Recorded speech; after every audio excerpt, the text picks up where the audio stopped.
Hey everyone, in this video I'm going to explain the summary of The Mother by Waten, which is a part of IGNOU BEGE 141 syllabus. I have written the full summary in a simple way, starting from the beginning, then the main body, and ending with a conclusion. If you watch this till the end, you will be able to write any answer from this chapter easily and score well in your exams.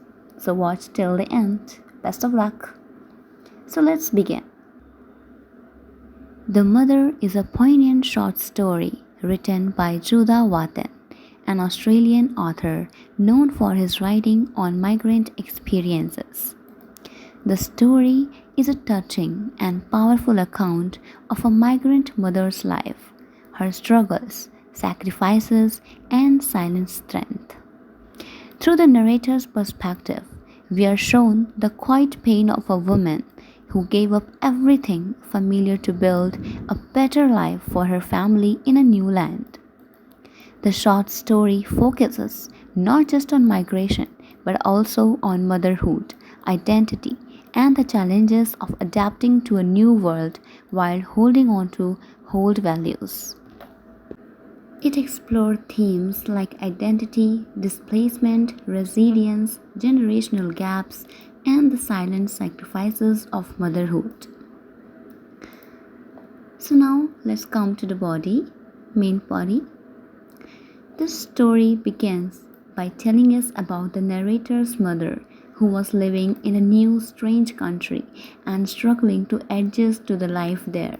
She had no friends to talk to and always kept her emotions hidden, believing that one should cry in front of God. Her relationship with the narrator was not very close, and this made her sad. The people around her also didn't like the way she refused to settle like others and remain different. The narrator then compares his parents. He says that his mother was serious, calm, and gentle, while his father was cheerful and liked being around children. The mother was also older than the father. In their house, they didn't celebrate birthdays or other special days. The narrator once asked his mother about her birth date, but she got very angry, so he never asked it again. Their house always looked like they were going to leave it soon, as many boxes were still unpacked. The mother never threw away old things. She would read books by writers like Tolstoy and Gorky to her children. Although the narrator liked listening to her stories, sometimes she would choose odd times to read, like when she was playing with other children, which embarrassed him. However, she never scolded him for not listening. We are then told about the mother's childhood. She was the daughter of a cotton reel seller who had only daughters. Her parents died when she was 15, and she went to live with a widowed aunt who owned an inn. She was uneducated, so she would spend her time working in the kitchen or just sitting quietly. Her life was full of sadness. Eventually, someone decided to teach her, and she started learning a little bit of Russian, Yiddish, arithmetic, and stories from the Jewish and Russian culture. After getting some education, she began to dream of a better life. She wanted to go to a Jewish hospital where her relatives worked, hoping they could help her get a job. Her aunt didn't allow her to go, saying that an 18-year-old girl couldn't travel alone.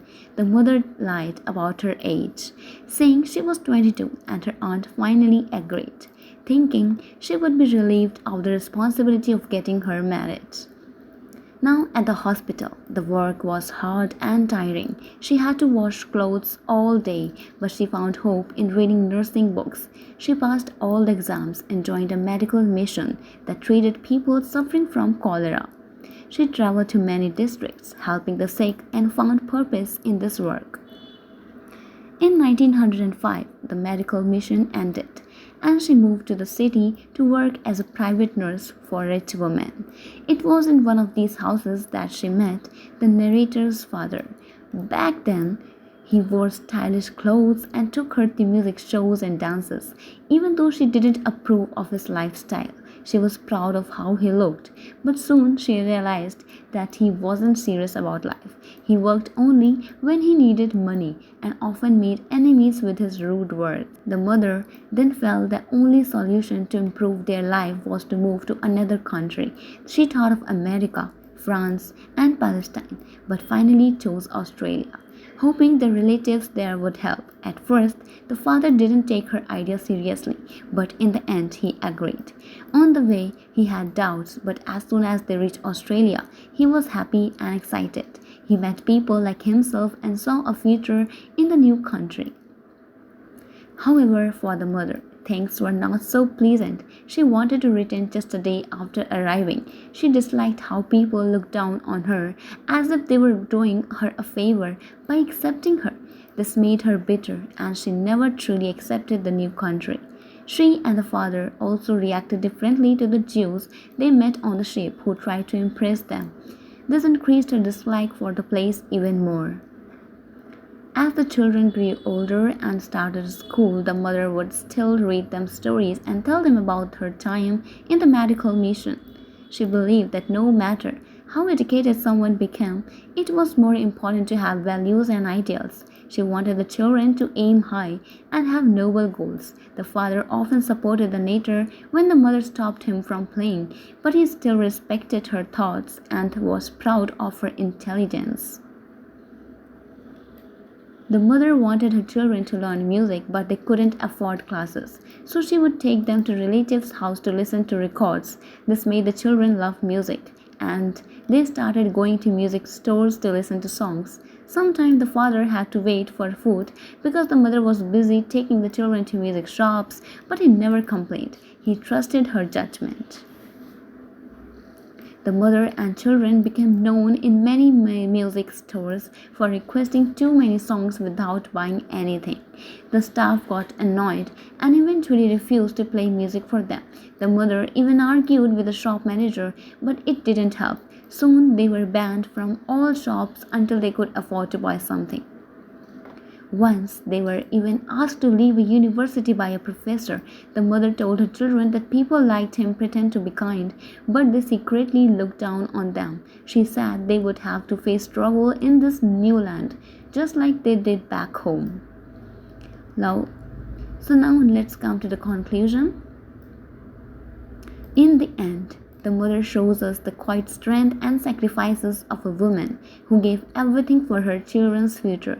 Even though she faced loneliness, rejection, and disappointment, she stayed strong. She never gave up on her values or dreams for her children. Through her story, we understand the pain and courage of immigrants and the deep love of a mother who never stopped caring, even in silence.